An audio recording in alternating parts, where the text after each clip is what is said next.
요즘 뉴스를 보면 전혀 다른 분야의 논란들이 동시에 터지고 있음. 장윤기 사건으로 다시 불붙은 검찰 보안수사권 논쟁.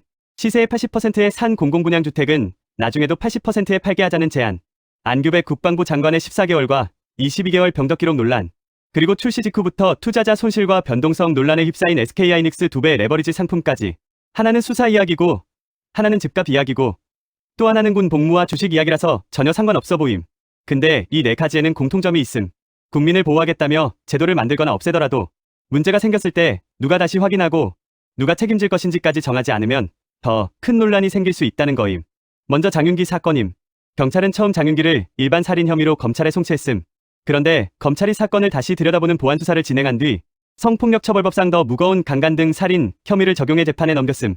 장윤기 측도 최근 법정에서 성범죄 목적의 살인을 포함한 검찰의 공소사실을 인정했음.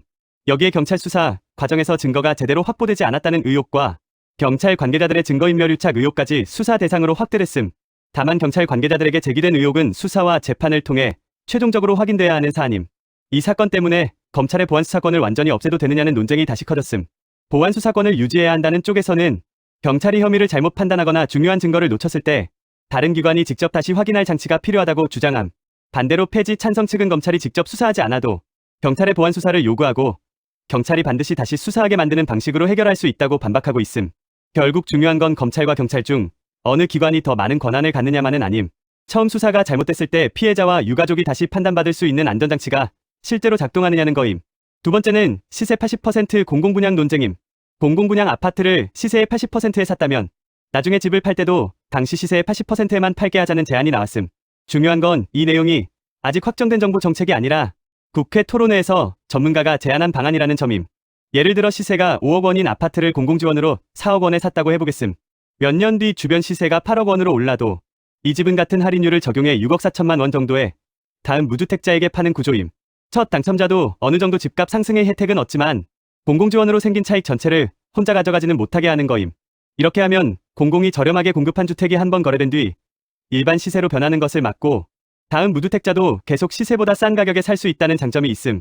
반면 집을 산 사람의 재산권과 자산 형성을 지나치게 제한한다는 반론도 나옴. 매매 가격이 제한되면 은행 대출이나 상속, 이사 문제도 복잡해질 수 있고 정작 공공분양을 신청하려는 사람이 줄어들 가능성도 있음. 결국 논쟁의 핵심은 공공지원으로 만들어진 집값 차익을 개인이 가져갈지 아니면 저렴한 주택을 계속 유지하는데 사용할지의 문제라는 거임.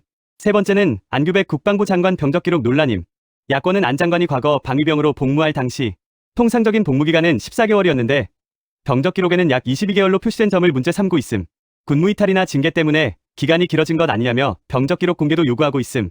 하지만 안 장관 측은 정상적으로 14개월 복무를 마쳤고 행정착오로 이후 학업기간까지 기록상 복무기간에 포함된 것이라는 취지로 해명했음. 국방부도 탈영이나 군무이탈 주장은 사실이 아니라고 반박하고 있음. 현재 안규백 장관이 국방부 장관직을 맡고 있는 사실은 국방부 공식 자료에서도 확인됨. 현재 공개된 내용만으로 군무이탈이 사실이라고 단정해서도 안 되고 반대로 단순한 행정착오라고 확정하기도 어려운 상황임. 그런데 국방부 장관은 군 복무와 군 기강을 책임지는 자리인 만큼 일반 정치인보다 병역 관련 기록에 더 높은 수준의 설명을 요구받을 수밖에 없음. 결국 의혹을 계속 말로 반박하기보다 개인정보를 보호할 부분은 가리더라도 논란이 된 날짜와 행정처리 과정을 객관적인 자료로 설명하는 게 필요하다는 거임. 마지막은 SK하이닉스 단일 종목 레버리지 상품임. 금융당국은 국내와 해외 상장 상품의 규제 차이를 줄이고 국내 투자 상품의 선택권을 넓히겠다는 취지로 단일 종목 레버리지 상품을 허용했음.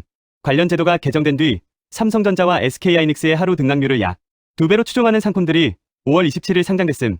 일부 언론은 김용범 정책실장이 지난 1월 증권사자산운용사 관계자들과 만난 뒤 단일 종목 레버리지 허용 논의와 제도 개정이 빠르게 진행됐다고 보도했음. 이 때문에 최근 반도체주 급락으로 투자자 손실이 커지자 정책을 너무 서둘러 도입한 것 아니냐는 책임론도 나오고 있음. 다만 김 실장이 직접 특정 상품을 설계하거나 만들었다고 단정할 근거는 확인되지 않았고 금융위원회가 법령 개정과 상품 도입을 공식적으로 추진한 구조임. 금융당국도 상품 출시 전부터 위험성을 경고했음.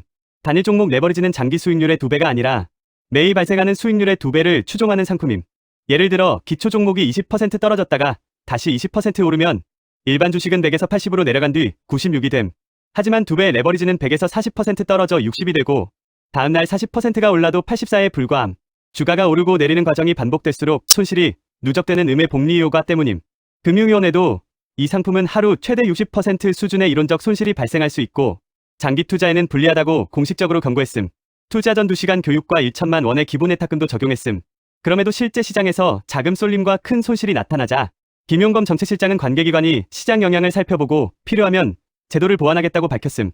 투자 손실을 전부 정부 책임이라고만 할 수도 없고 고위험 상품이라고 적어놨으니 전부 개인 책임이라고 끝낼 수도 없음. 도입 속도는 적절했는지, 위험 안내는 실제 투자자에게 충분히 전달됐는지, 특정 종목으로 자금이 쏠릴 가능성을 제대로 검토했는지는 따져봐야 한다는 거임. 장윤기 사건에서는 잘못된 수사를 누가 다시 확인할지가 문제였고, 공공분양에서는 공공지원으로 생긴 이익을 누가 가져갈지가 문제였음. 안규백 장관 논란에서는 공직자가 국민의 신뢰를 어떻게 증명할지가 문제였고, 하이닉스 레버리지에서는 고위험 제도를 만든 기관과 투자자의 책임을 어디까지 나눌지가 문제였음. 결국 제도는 좋은 취지로 시작했다는 것만으로 평가할 수 없음.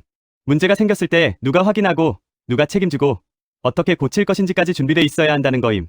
제도를 만들고 없애는 속도보다 잘못됐을 때 누가 바로잡을지부터 정해야 하는 것 같음. 영상을 보시고 의견이 있으시다면 댓글로 알려주세요.